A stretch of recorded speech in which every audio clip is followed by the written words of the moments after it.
নমস্কার বন্ধুরা, আমি আজ আবারও চলে এসেছি একটা নতুন রেসিপি নিয়ে, যেটা হলো রেস্টুরেন্ট স্টাইলের চিকেন তন্দুরি, যেটা বাড়িতে আপনারা একদম অল্প তেলে অল্প বাটারে বানিয়ে নিতে পারবেন, যেটা খেতে অত্যন্ত সুস্বাদু হয়।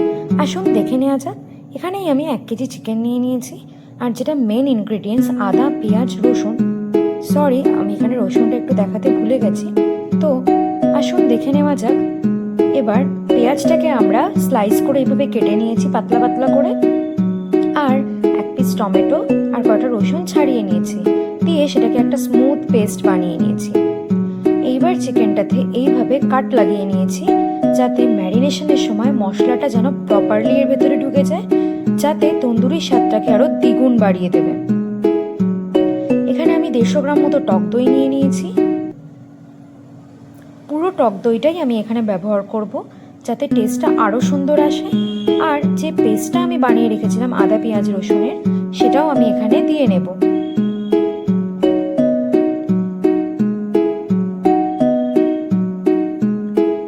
দেওয়া হয়ে গেলে এবার দেব জিরে গুঁড়ো, আর একটু সামান্য জিরে গুঁড়ো আমি এখানে অ্যাড করব, মাংসের পরিমাণটা যেহেতু একটু বেশিই আছে সেই জন্য। আর এই রান্নাটা আমি করেছি সম্পূর্ণ সানরাইজ আর এভারেস্টের মশলা দিয়ে। এখানে দিয়ে দিলাম সানরাইজের ধনে গুঁড়ো, পরিমাণ মতো দিলাম এখানে। এরপর ঝালের জন্য আমি এখানে ব্যবহার করব সানরাইজের লাল মির্চ পাউডার।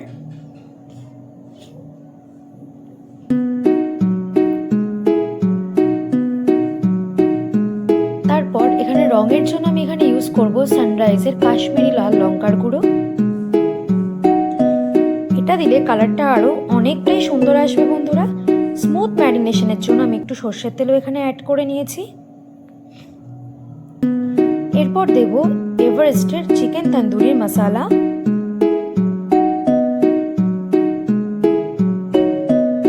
এরপর দেব স্বাদ মতো নুন। যেহেতু মাংসের পরিমাণ অনেকটাই, তাই লবণটা এখানে একটু বেশিই লাগছে। এরপর রঙের জন্য আমি দেব একটু চিনি, আর লাস্টলি এভারেস্টের কসুরি মেথি, যেটাতে রেস্টুরেন্টের স্বাদটা আপনারা আরো বেশি ভালো করে বুঝতে পারবেন। সবটা দেওয়ার পরে আমি এটাকে খুব ভালো করে ম্যারিনেট করে নেব। চিকেনের গায়ে এভাবে মাসাজ করে করে আপনাদেরকে ম্যারিনেট করে নিতে হবে, তাতে মশলাগুলো প্রপারভাবে ভেতরে ঢুকে যাবে আর চিকেনের স্বাদটাকে আরো দুগুণ বাড়িয়ে দেবে। আর এই ম্যারিনেশনটাকে আমরা ফ্রিজে রাখবো 6 থেকে 7 ঘন্টা। দেখুন বন্ধুরা, ফ্রিজে রাখার পরে এরকম একটা টেক্সচার চলে এসছে চিকেনটার। এরপর আমরা এটাকে এয়ার ফ্রায়ারে বানাবো, তাই এয়ার ফ্রায়ারের বাস্কেটে আমরা একটু অল্প অয়েল ব্রাশ করে নেব। আমি এখানে ব্যবহার করেছি আমেরিকান মাইক্রনিকের এয়ার ফ্রায়ার। আপনারা চাইলে আমি প্রোডাক্টটাকে ডেসক্রিপশন বক্সে ট্যাগ করে দেব। তো আমরা এখানে অয়েল ব্রাশ করার পরে এয়ার ফ্রায়ারটাকে প্রিহিটে বসিয়েছি 190 ডিগ্রি সেন্টিগ্রেডে 3 মিনিটসের জন্য। এটাকে আমরা আগে থেকে একটু গরম করে নেব।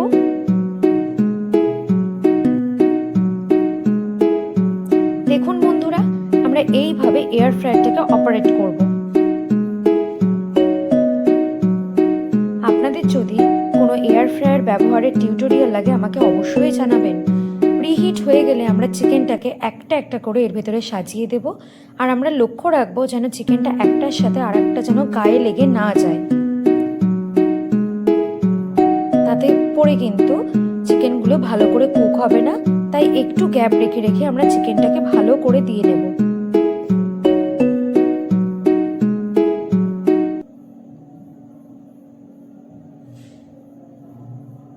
দেখুন বন্ধুরা, আমি এভাবেই চিকেনটাকে সাজিয়ে নিয়েছি।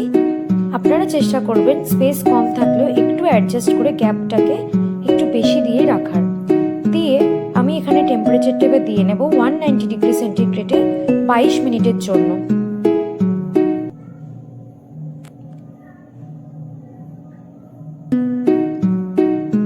আমি এটাকে এবার স্টার্ট করে দেব। এটা 11 মিনিট হয়ে গেলে আমি বার করে নিয়ে একবার বোথ সাইডে চিকেনটাকে বাটার ব্রাশ করে দেব।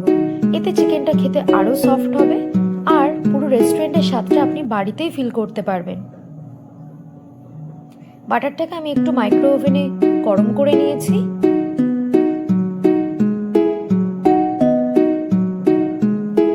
এরপর চিকেনটা উল্টে দিয়ে অন্য পিঠেও আমি একইভাবে বাটারটাকে আবার ব্রাশ করে নেব।